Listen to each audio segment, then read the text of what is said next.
माझं नाव सुलोचना श्रीकृष्ण विखे आहे।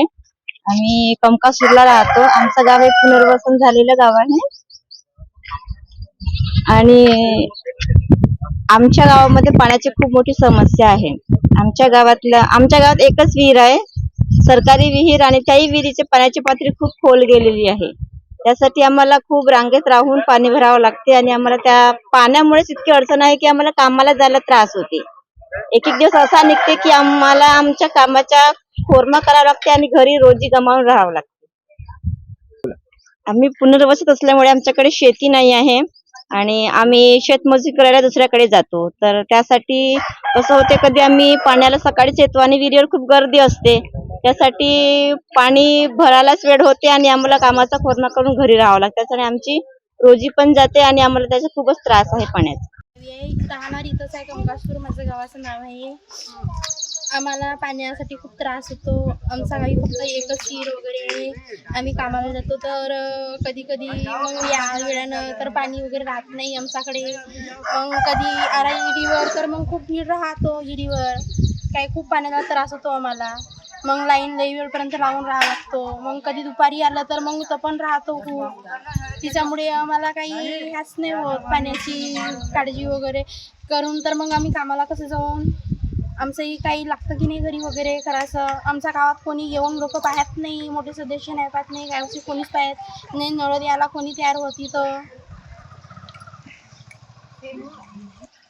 लोकप्रतिनिधी आमच्याकडे काही लक्ष देत नाही। हेडपंप किंवा नळाची सुविधा करावी आमच्या गावामध्ये, हिची आम्ही ह्या करतो, मागणी करत आहोत। आमच्या गावामध्ये काही खूप त्रास होतो, नळ किंवा बोरवेलची काही स्वच्छ करावी।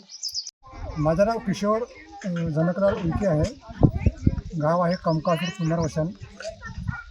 आणि आमच्या या गावातली समस्या अशी आहे, पाण्याची एकदम किल्लाट आहे। तेव्हापासून पुनर्वसन झाला म्हणजे 2012मध्ये 11-12मध्ये, त्यावेळेसपासून आतापर्यंत पाण्याची समस्या नाही मिटली।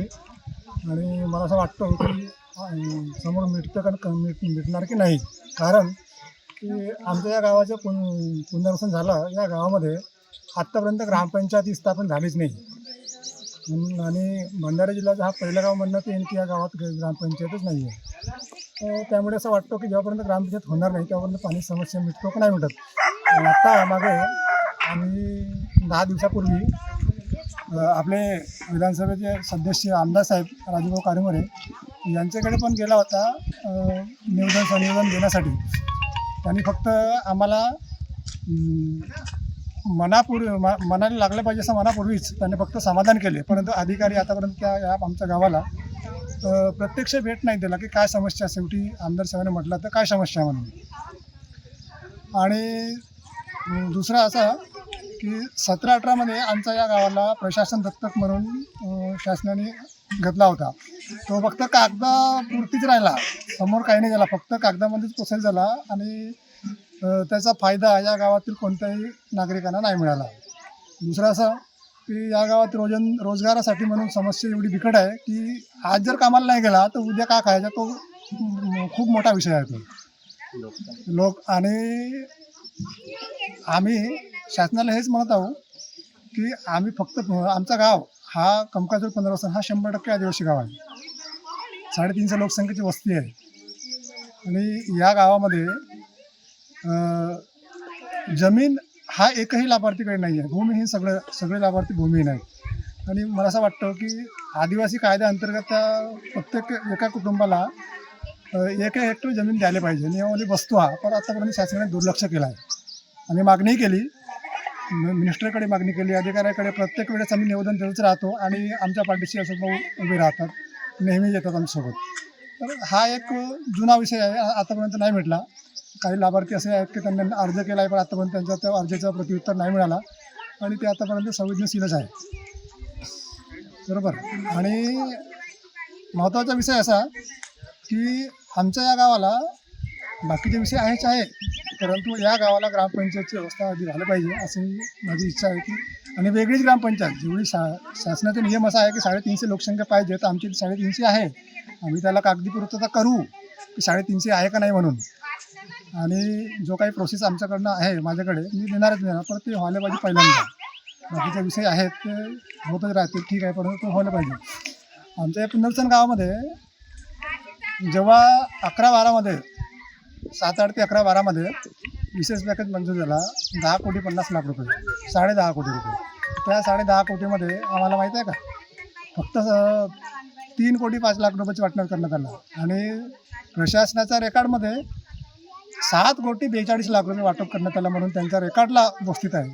मग त्या रुपयाचा तो रुपया आमच्या या नागरिकांचा या जनतेचा पैसा आहे, तो कसा चौकशी लावून शासन दरबारी तो पैसा कोणं काढला, कुठं गाळ झाला, कोणं कैला, तो चौकशी करावा आणि आमच्या या लाभार्थ्यांना तो पैसा काढून देण्यात यावा. अशोक उईके आदिवासी सेवक पुरस्कार प्राप्त. आज हा आपलं कंकासूर जो गाव आहे हा पुनर्वसन गाव आहे आणि ह्या गावामध्ये आज पाण्याची फार मोठी समस्या आहे. एकच विहीर आहे आणि याच्यामध्ये ह्या बायांच्या पाण्यामुळे कधीकधी तर यांना कामावर जावं लागते का, कारण की यांच्याकडे जमीनसुद्धा नाही आहे आणि त्यामुळे त्यांच्यावर उपासमारची पाळी येते. परंतु आम्ही आमदार साहेबांना सुद्धा सांगितलं, परंतु अधिकारी वर्ग एवढं दुर्लक्ष करीत आहेत की आज 10-15 दिवस झाले परंतु अधिकारी वर्ग इथे कोणी भटकलेलं नाही. फार एक सुखांतिका आहे. 17 तारखेला आदिवासी विकास मंत्री अशोकजी उईके येत आहे. आमची त्यांना मागणी आहे की त्यांनी ह्या परिसरामध्ये सुसुडो कंकासूर ह्या गावाला त्यांनी भेट द्यावी आणि इथली समस्या जाणून घ्यावे. तरच मला वाटेल की खरोखर आदिवासी विकास मंत्री हे आदिवासी विकासाकरिता आले आहेत. अन्यथा मी त्यांना म्हणेन की बा एक म्हणजे आदिवासीकडे दुर्लक्षच होईल. तरी त्यांना विनंती आहे की त्यांनी ह्या गावाला भेट द्यावी. अन्यथा यांच्या जर ह्या मागण्या जर पूर्ण झाल्या नाही, बऱ्याच मागण्या आहेत त्यांच्या, जमिनीच्या मागण्या आहेत. वाढीव जो मोबदला मिळाला होता तो पण त्याच्यामध्ये 10.5 कोटीचा होता आणि 3.5 कोटी फक्त वाटप झाले. 7.5 कोटी रुपयाचा पण तो एक विषय आहे. त्याची पण चौकशी करावी आणि ह्या गावाला भेट द्यावी आणि ह्या समस्या सोडवण्यात याव्या. अन्यथा आम्ही जनतेसोबत इथे एक मोठा तीव्र आंदोलन करू आणि याचा जबाबदार शासन आणि प्रशासन राहील.